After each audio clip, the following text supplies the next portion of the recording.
बयनिसिमबो आंनि खुलुमनाय आरो सिबिनायखौ जासिग्रोनाय थाबाय आरो दानो आं आदामोन आरो सारमोनखौबो जि आं जोबनो गैयै हामबाय आरो हामबायदों मानोना आंनो बे अपरचुनिटिखौ आरो बे आंनि जि माने बुंनांगौ जि माने गोनांथिफोर दं बेफोरखौ आंनो चान्स होनायनि थाखाय आं सिगाङावनो आं हामबाय होनो आंनि बुंनांगौआ बेनो दे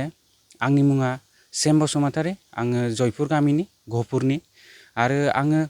आंनि मास्टार्सखौहाय IIT कानपुरनिफ्राय खालामदोंमोन डिपार्टमेन्ट अफ मेथमेटिक्स एन्ड स्टेटिस्टिक्सनिफ्राय आरो दानो थांनाय 2025आवहाय ओमफ्राय आङो दानो रिसेन्टलि बे राजीव गान्धी जि सेन्ट्रेल इउनिभारसिटि दं बेवहाय डिपार्टमेन्ट अफ स्टेटिस्टिक्सआव PhD आवहाय जइन जादों बे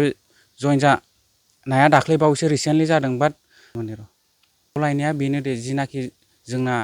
आफा आयाबो जोंना मैगंसो मावखायो गोदो बिसोरो फरायनोबो मोनखायाखै आंनो फार्स्ट जेनेरेसन जोंनि न'खरनिफ्राय बे फरायनाया बिनि थाखायनो गोबां खस्थ' खालामनानै फोरोंबोदों बिदिनो गोबां गोब्राबफोरबो जादों दानो PhD एडमिसन लानायावहाय जिबायदि सुबिदाफोरखौ जिबायदि माबाफोरखौ जिबायदि जायो बेवहाय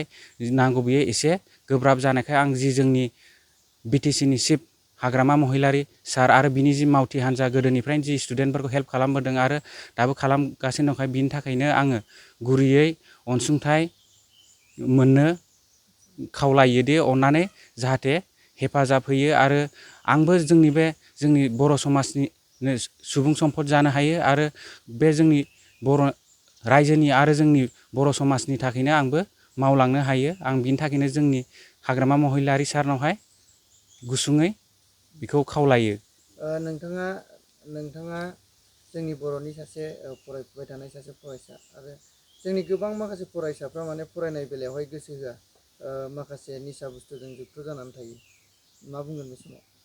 आंनि बुंनांगौआ बेनो दे जोङो दानो गोदोनि बायदि नंबावलासो जोङो बिराद अपरचुनिटिफोर मोनदों नाथाय जोङो मोजाङावसो थांनांगौ नाथाय जों गाज्रियावसो थांदों आंनि बुंनांगौआ बेनो दे जोंनि बिमा बिफाया एसेबां खस्थ' खालामना फोरोंदों जोङो अपरचुनिटिखौ मोनबाय नालाय जोङो मोजांखौ लानांगौ मोजांखौ लानो जों दानो गोबां मानसिफ्रा बेरायनो मानो लुबैयो नाथाय आं बेरायनायफोरखौ बादा होआ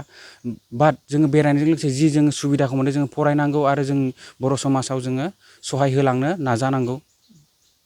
नोंथाङा ओरैनो बेसे गोबावसो फरायोमोन गोदोनिफ्राय नोंना सर'आ माबायदि ओरैनो सानसेयाव बेसे घन्टासो फरायोमोन आंनाथ' फरायनाया माने जों गैजायै न'खरखा नालाय गोबां खामानिफोरबो माबाफोर थायो बेखायनो आं जेब्लानो टाइम मोन्दों अब्लानो फरायदों आंना बिदि पार्टिकुलार माने उमुखनिफ्राय इसिम टाइमाव इसिमनिफ्राय इसिमाव फरायगोन होननाय जेबोथ' गैयामोन नाथाय आं जेब्लानो टाइम मोन्दों अब्लानो फरायबाय थादों आरो माने नाजानाय आं फार्स्टआवबो माने IIT आव माने फार्स्ट इन्ट्रेन्स एग्जामाव मोनाखैमोन आं आरो नेक्स्ट बाराव माने आं होबावनानैसो मोननो हादों आरो बिनि थाखायनो माने बिदिनो माने इसिमनिफ्राय बिसिम टाइमाव आंहा फरायनाय गैयामोन जास्ट माने टाइम मोनब्लानो आङो फरायबाय थादों आरो